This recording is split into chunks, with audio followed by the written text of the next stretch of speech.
नमस्कार, मैं हूं आपके साथ शिवानी शर्मा और आप देख रहे हैं भारत टीवी 24 न्यूज। आप सभी का एक बार फिर से हमारे चैनल में बहुत बहुत स्वागत है। आइए रुक करते हैं आज की बड़ी खबरों की ओर।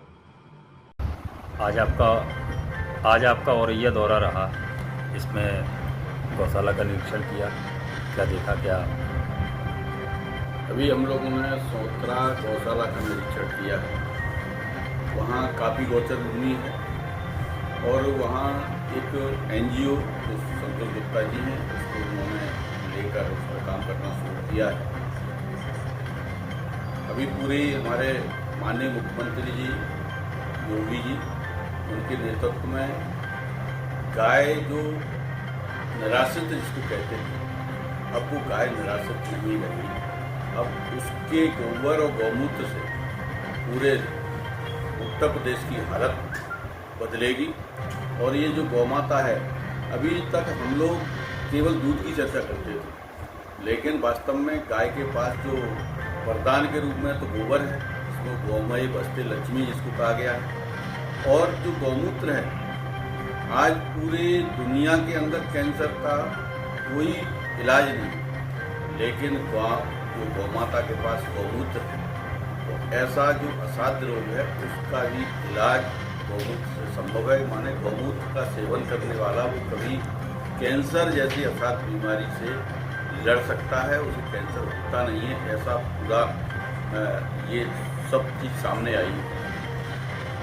अभी हमारे प्रदेश का युवा है, वो अपने को बेरोजगार समझता है तो कहीं नौकरी करने जाता है बाहर, कहीं दिल्ली जाता है, कहीं लखनऊ जाता है, 10-15 हज़ार की नौकरी करता है, लेकिन महीने में वो 4-5 हज़ार रुपये से ज़्यादा घर पर दे नहीं पाता। लेकिन अगर वो माननीय मुख्यमंत्री की जन सहभागिता योजना है, उसके अंतर्गत वो अगर 4 गौवंश और ऐसे 2 लोगों के नाम पे 8 गौवंश लेके अपने घर पे उसका नस्ल सुधार का काम करे, उसका खाने का खर्चा वो सरकार दे रही है, बायोगैस लगा ले और अपनी खेती है जो सैलरी उसकी निकलती है उसके आधार पर वो खेती करे, उसे कोई भी खाद का उसका खर्चा समाप्त हो जाएगा, घर में बीमारियां गायब हो जाएंगी। आपराधिक प्रवृत्ति, गाय के साथ रहने से, गाय की सेवा करने से आपराधिक प्रवृत्ति समाप्त हो जाती है। तो घर के अंदर एक अलग तरह का वातावरण बन जाएगा और वो युवा जो 5,000 की नौकरी करने जाता है, 5,000 के लिए नौकरी करने जाता है, माँ बाप की सेवा छूट जाती है। यहाँ इस काम को करके वो गाय की सेवा करेगा, साथ में माँ बाप की सेवा करेगा। हमारी खेती जो बंजर हो रही है उसको बंजर उससे बचा लेगा। देश को जब खुद खाएगा और उसके बाद जो उसके पास बचेगा वो बेचेगा, तो माने पूरे समाज को बचा लेगा, इस देश को बचा लेगा। और बहुत बड़ा पैसा जो पेस्टिसाइड में देश का बर्बाद हो रहा है, जिसका जो है 2 लाख करोड़ से ज़्यादा पैसा जो पेस्टिसाइड में चला जाता है, ये गौ माता का ये गोबर, ये इस सारे पैसे को बचा सकता है। बहुत बड़ा पैसा चिकित्सा में जा रहा है, इन सब ये सारा पैसा बचा सकता है।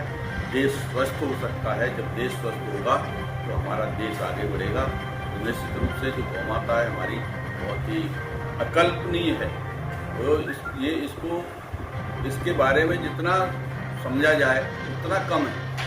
तो ऐसी गौ माता को हम गौशालाओं के माध्यम से अच्छे लोगों को गौशालाएँ दी हैं, और भी लोग अच्छे आएँ, गौशालाएँ अपने हाथ में लें, उनकी सेवा करें और उनके गोबर से कई तरह के उत्पाद, कई तरह की गोबर पेंट से लेके बहुत सारी चीज़ें निर्मित हो रही हैं। आज तो अमेजन पर राख भी बिकती है। तो कई तरह के उत्पाद इस तरह के बनाए जाते हैं और युवाओं को रोजगार मिल रहा है। तो इस तरह का ये गौ माता के माध्यम से हम अपने युवाओं को रोजगार भी देंगे और उसकी प्लानिंग पूरी हो चुकी है। युवा उसमें आगे बढ़ रहे हैं और मैं आह्वान करता हूँ इस क्षेत्र के औरैया जिले के युवाओं से कि वो नौकरी करने 8-10 हज़ार की नौकरी करने बाहर नहीं जाए, बल्कि गाय को लेकर अपने घर पर सेवा करें, अपनी खेती करें और इसके साथ आगे बढ़ें। निश्चित रूप से हमारा औरैया जिला आगे बढ़ेगा तो प्रदेश आगे बढ़ेगा, प्रदेश आगे बढ़ेगा तो देश आगे बढ़ेगा।